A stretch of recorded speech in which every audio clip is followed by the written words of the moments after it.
Hello friends, postman கொண்டு வரக்கூடிய legal notice, அதாவது சட்ட அறிவிப்பு, வக்கீல் நோட்டீஸ் வாங்கலாமா வேண்டாமாங்கிற குழப்பம் இனியும் நிறைய பேருக்கு இருக்கு.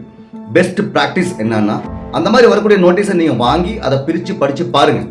பல நேரங்களில் இந்த மாதிரியான லீகல் நோட்டீஸ் இருக்கக்கூடிய கண்டென்ட் இருக்கக்கூடிய பிரச்சனையை நீதிமன்றம் போகாமல் வெளியிலேயே தீர்த்து கொள்ள முடியும். அந்த மாதிரி நிறைய பேர் செட்டில்மெண்ட்லாம் பண்ணி நிம்மதியாக இருந்திருக்கிறாங்க. ஒருவேளை உங்களுக்கு அதை படித்து பார்த்ததுக்கு அப்புறம் இதை வெளியில் செட்டில் பண்ண முடியாதுன்னு தோணுச்சுன்னா, நீங்கள் ஒரு வக்கீல்கிட்ட கொடுத்து அதுக்கு ஒரு மறுப்பு, ஒரு ரிப்ளை நோட்டீஸ் அனுப்புறதுக்கான வேலையை பாருங்க. This is the right practice. ஒருவேளை நீங்க அதை வாங்காம விட்டுட்டீங்கன்னு வைங்களேன், ஒரு 4 வகையான பிரச்சனை உங்களை தொடர்ந்து வரும்.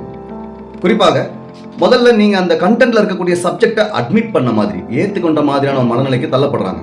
ரெண்டாவது, அதையே பேஸ் பண்ணி உங்க மேல ஒரு வழக்கு தொடுப்பதற்கான வாய்ப்புகள் அதிகமா இருக்கு. மூணாவது, உங்களுக்கு சொல்ல நினைக்கக்கூடிய அந்த டிஃபென்ஸ், உங்களுடைய எதிர்வுரையை நீங்க சொல்வதற்கான அடுத்த வாய்ப்பு பெரிய அளவில் கிடைக்காம போறது ஒரு 3வது பெரிய பிரச்சனை. 4வது, அதுவே உங்களுக்கு நீதிமன்றத்தில் உங்களுடைய வழக்குக்கு வீக்கன் செய்யக்கூடிய, பலகீனப்படுத்தக்கூடிய ஒரு நிலைப்பாட்டுக்கு போய் சேர்ந்துடும். ஸோ உங்கள் கைக்கு ஒரு லீகல் நோட்டீஸ் வந்தால் பெஸ்ட் ப்ராக்டிசஸ் அதை வாங்குங்க, படித்து பாருங்க, மேக்ஸிமம் வெளியில் சார்ட் அவுட் பண்ணுங்க. அப்படி இல்லைன்னா ஒரு வக்கீல் கையில் கொடுத்து நீங்கள் ஒரு ரிப்ளை நோட்டீஸ் அனுப்புறதுக்கான முயற்சி பண்ணுங்க. This is the right procedure. இந்த தகவல் உங்களுக்கு பயனுள்ளதாக இருந்தால் இதை நீங்கள் மற்றவங்களுக்கும் தெரியப்படுத்துங்க. நன்றி.